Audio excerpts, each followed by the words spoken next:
Buenas tardes, querida comunidad. Compartimos una vez más nuestro ratito de oración a la luz de la palabra de Dios.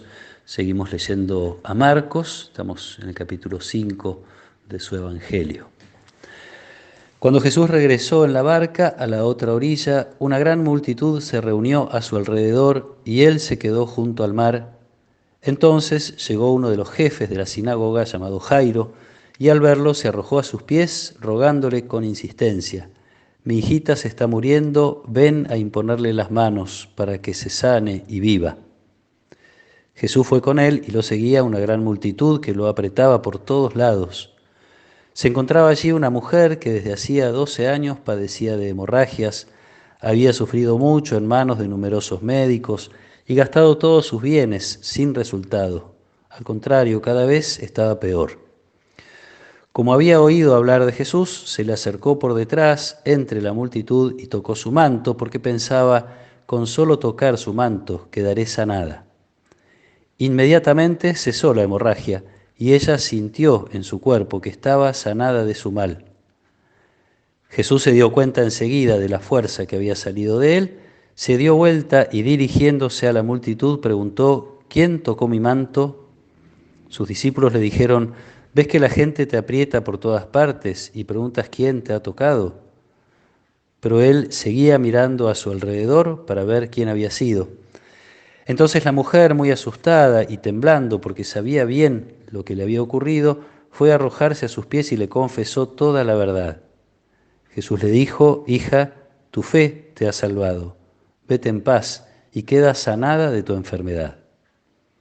Todavía estaba hablando cuando llegaron unas personas de la casa del jefe de la sinagoga y le dijeron: Tu hija ya murió, ¿para qué vas a seguir molestando al maestro? Pero Jesús, sin tener en cuenta esas palabras, dijo al jefe de la sinagoga: No temas, basta que creas. Y sin permitir que nadie lo acompañara, excepto Pedro, Santiago y Juan, el hermano de Santiago, fue a casa del jefe de la sinagoga. Allí vio un gran alboroto y gente que lloraba y gritaba. Al entrar les dijo: ¿Por qué se alborotan y lloran? La niña no está muerta, sino que duerme. Y se burlaban de él. Pero Jesús hizo salir a todos y, tomando consigo al padre y a la madre de la niña y a los que venían con él, entró donde ella estaba. La tomó de la mano y le dijo: Talitá cum, que significa: Niña, yo te lo ordeno, levántate. Enseguida, la niña, que ya tenía 12 años, se levantó y comenzó a caminar. Ellos entonces se llenaron de asombro y él les mandó insistentemente que nadie se enterara de lo sucedido. Después dijo que dieran de comer a la niña. Palabra del Señor. Jesús se había retirado, lo escuchábamos ayer, de la zona de los paganos, le habían pedido que se fuera, y ni bien vuelve, cruza a la otra orilla, y ni bien vuelve se producen estos dos milagros, con algunas diferencias significativas. Una de las mujeres es una niña que es hija del jefe de la sinagoga, seguramente conocida por todo el pueblo, y además, uno diría, en el marco de la ley, es una de las autoridades religiosas, el papá de esta niña que suplica. La otra es una mujer anónima, considerada impura precisamente por sus hemorragias, una desconocida, a la que, sin embargo, Jesús llama hija. Es lindo ver cómo también hasta en ese detalle la otra niña es la hija del jefe de la sinagoga y Jesús a esta mujer la llama hija. También ella es alguien, uno diría, hija de alguien, hija de Dios, ni más ni menos. También es verdad que hay muchas cosas en común. La niña tiene 12 años, la mujer que está enferma hace 12 años que está en esa situación. Las dos están en un momento aparentemente irreversible, más en el caso de la niña, porque le avisan al jefe de la sinagoga que ya murió cuando Jesús está de camino. En los dos casos se destaca obviamente la actitud de la fe. Una mujer que piensa que con solo tocar el manto de Jesús quedará curada, y así sucede. Un hombre religioso vinculado a la sinagoga que cree que Jesús puede resucitar, o sanar en todo caso en primer lugar, y después resucitar a su hija a través de su imposición de manos, tocar, imponer las manos de Jesús que devuelve la salud y que devuelve la vida.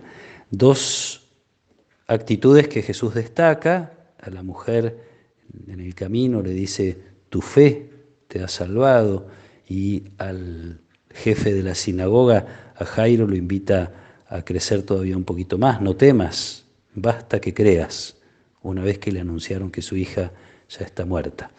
Aparentemente el dolor hace desaparecer esas diferencias, pero también la fe en la intervención de Dios hace que las diferencias desaparezcan.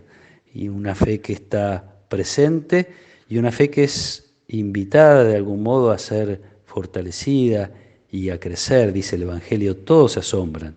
Y allí estaban los papás de la niña, estaba Pedro, estaba Santiago, estaba Juan, estos tres discípulos que Jesús elige para determinadas situaciones, a lo mejor con esta intención de fortalecerles la fe.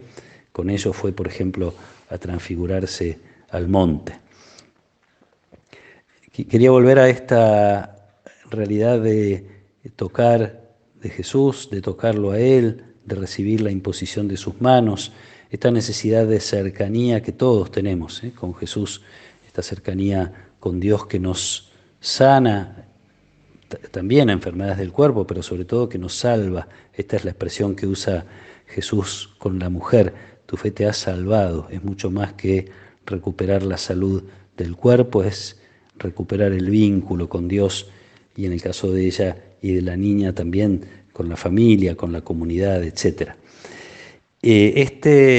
Tocar a Jesús, que es lo que intentamos cuando escuchamos su palabra, que es lo que intentamos cuando hacemos un ratito de oración y logramos, y sobre todo logramos y buscamos en la Eucaristía, en la comunión, también de algún modo nos saca de la multitud. Hay un montón de gente apertujando a Jesús, pero la fe de esta mujer hace que él se dé cuenta que una fuerza especial salió de sí mismo y como decía antes, la llama hija, la acerca un poquito más a su corazón. Se rescata de algún modo de la multitud no solo a la hija de Jairo y a esta mujer que se acerca con fe, sino también a cada uno de nosotros. Nosotros tocamos a Jesús, tenemos contacto con Él, y eso es para fortalecer nuestra fe, una fe que ya tenemos, y por eso buscamos acercarnos a Él, para que nuestra fe siga madurando día a día, y nos hace reconocernos también hijos amados de Dios.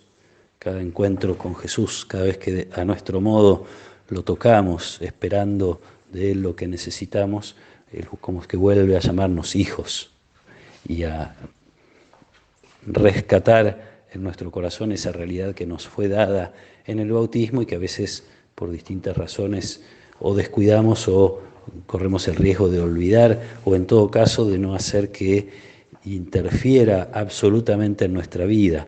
Qué distinto es vivir sabiendo que Dios es nuestro Padre y que estamos en sus brazos, que ignorar, olvidar a veces esta realidad. Pidámosle a Jesús que nos haga crecer en la fe, que viendo los signos que Él hace en nuestra vida y en la vida de los demás, podamos seguir en este camino de crecimiento y de maduración de la fe, que podamos también tener el deseo de, en nombre de Jesús, hacer el bien. Tenemos la presencia de Dios en nuestra vida y muchas cosas podemos hacer por el bien de otros para acercarlos a la salud y a la salvación. Que el Señor los acompañe en esta tarde, que Él nos proteja y nos bendiga. En el nombre del Padre, y del Hijo, y del Espíritu Santo. Amén.